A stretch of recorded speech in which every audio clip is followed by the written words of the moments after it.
dioxide is good for plants. I say more coal plants. Good for the earth.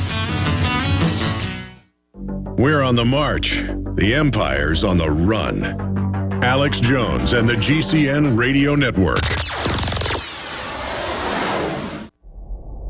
Hundreds of nations have fallen to tyranny in the last century alone. This is our last chance to not relive history. As we're finishing off this agenda, they'll be pulling the rug from underneath Americans at home. They have tremendous influence on our president and Congress, and they really are calling the shots. I think it's incumbent upon all of us as American citizens to pay attention. Fall of the Republic identifies the enemies of our nation, the criminal offshore cartel, hell-bent on destroying sovereignty, and on its ashes constructing world government. Tim Geithner, Bernanke, they're arsonists. They're asking for more matches. And the Congress is saying, who do we make the check out to? Today seems like nobody does care. And right now in Washington, D.C., we have seen a fall of the Republic.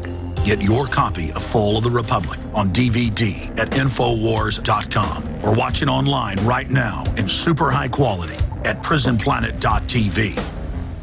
This is Alex Jones with 5 good reasons you should consider buying a solar power generator. Number 1, new climate legislation could easily double or triple your electric bill. Number 2, our new energy czar wants to control how much power your electric company allows you to have. It's true. Total government control of electricity in the name of smart grid technology is coming. Number 3, in some areas of the country, the power grid is dangerously overloaded. And now new socialist legislation is only compounding the problem. Number 4, dangerous weather is always a threat to local grids. Every year, thousands of families lose their power from weather-related outages. Number 5, a solar power generator provides powerful backup insurance and peace of mind. Folks, I really believe in the solar power generators offered by Solutions from Science, one of my oldest sponsors. You can get more information at www.mysolarbackup.com. That's mysolarbackup.com. Remember, the government doesn't own the sun, so go to mysolarbackup.com or call 1-877-327-0365. A very wealthy U.S. citizen is predicting that in 2011, we will witness the most important day in America in more than 50 years. He says it will change everything about our lives. The way you shop, travel, invest, educate your children, and even how you take care of your health and your own family. Now, this man has made some outrageous predictions over the years. The crazy part is, he's usually right. You see, he predicted the collapse of GM, Fannie Mae, Freddie Mac, and America's biggest mall owner, General Growth Properties. In fact, Barron's called his work a dire prophecy. Recently, he created a video, which you can watch online for free, detailing his biggest and most important prediction yet. And it's a real eye-opener. I can't stress this enough. You should at least watch this free video online today. He explains everything you need to know, including simple steps you can take to protect yourself. You can find the video at www.endofamerica3.com. That's endofamerica, the number 3.com. Watch the free video at www.endofamerica3.com. That's endofamerica3.com. When it all crashes down and you break your crown and you put your feet up, but there's no one around. Just one thing, just to play the king. But the castle's crumbled and you're left with just a name. Where's your crown, king? Nothing. Lord Christopher Monckton is our guest. He is the leading voice and expert with precision, cutting up the lies and propaganda of the fake environmental lobby who could care less about the earth and real environmental problems that we do certainly have. It's all about grabbing resources. Similar to Obama handing out 1,040 waivers to McDonald's and others, where their hundreds of thousands of employees don't have to get insurance, but then their competition does. So this is also about king-making, where you've got to get the licensure,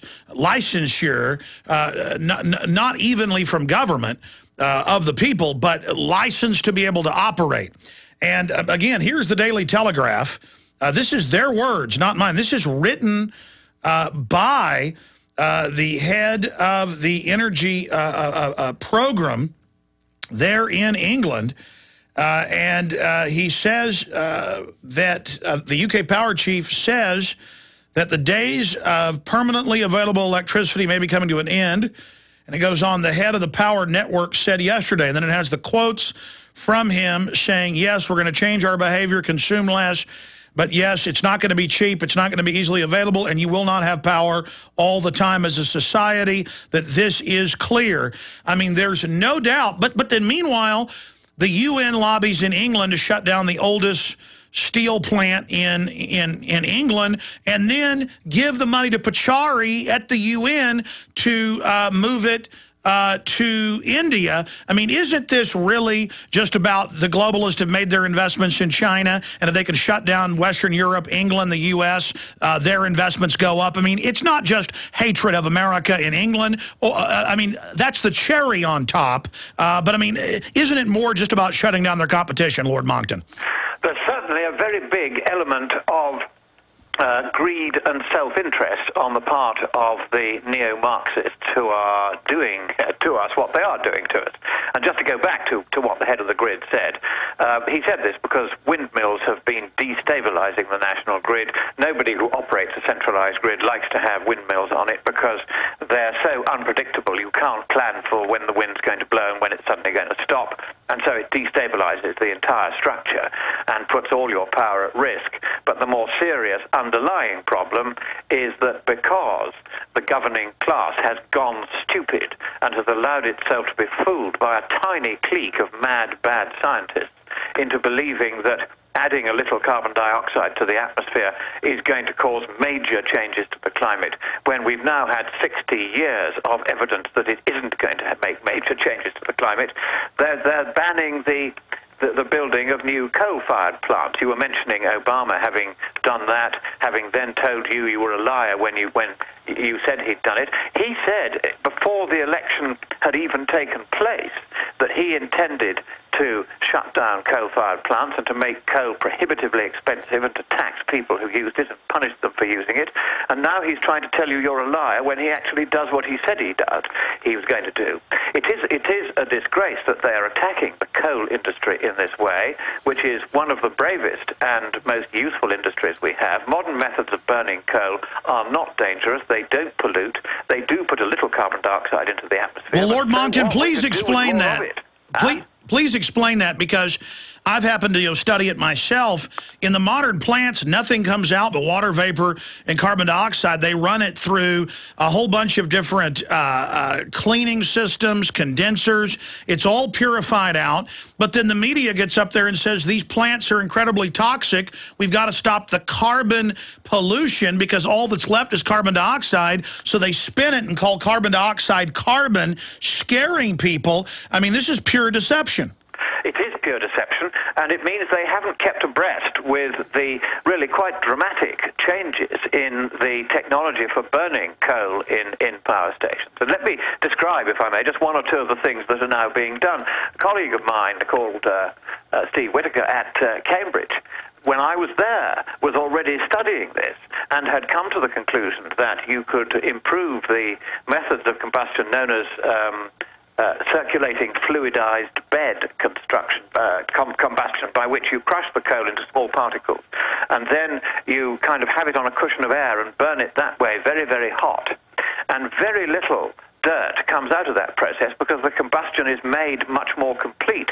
And the more complete the combustion, the fewer the particulate bits of pollution you get out of it. It's turbocharged. The few that remain, they now scrub out by using flue gas scrubbing, by using various methods of washing, so that, as you say, all that you really get out of a coal plant these days is water vapor, which is harmless, and CO2, which is not just harmless, it's beneficial. Very well said. Now, going back to the previous question, what's your view on nuclear versus coal? There's no doubt that we need both, because we're going to get this continuing pressure on the coal industry. It began under the KGB in the 1970s and early 80s.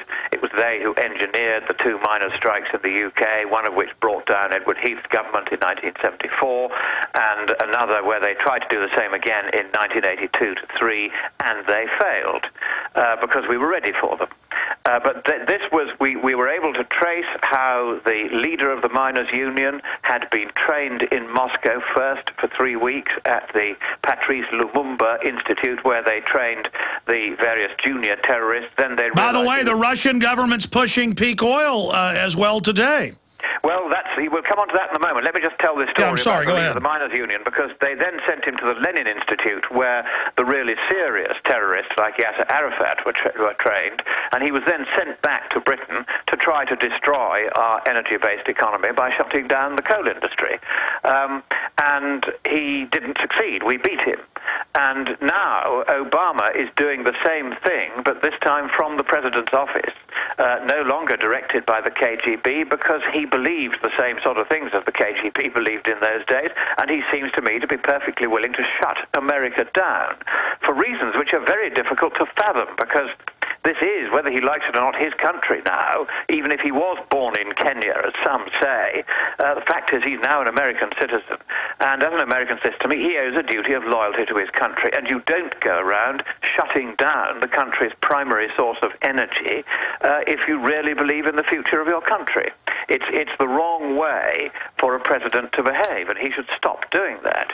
He should also look, in my view, much more carefully at the science behind this climate nonsense, which is now, frankly, collapsing with every new scientific paper that comes out. It's now blindingly clear. There's been a very important paper published just a few months ago by Dr. Roy Spencer, whom I'm sure you know well, of the University of Alabama at Huntsville, who does all the satellite monitoring. And he has discovered that the effect of the extra water vapor in the atmosphere as it gets warmer is to increase the thickness of low clouds, which reflect more of the sunlight back into space. And that actually causes a cooling of the planet, which largely offsets any warming you might get from CO2 and greatly changes all the numbers, so that we're not going to see very much warming over the next 100 years at all. Maybe he thinks half a degree Celsius, maybe 1 degree Celsius, that's 2 degrees Fahrenheit, absolute max. This is not, on any view, any kind of a problem. So we need to go right back to the science and remember there is no need to do any of this.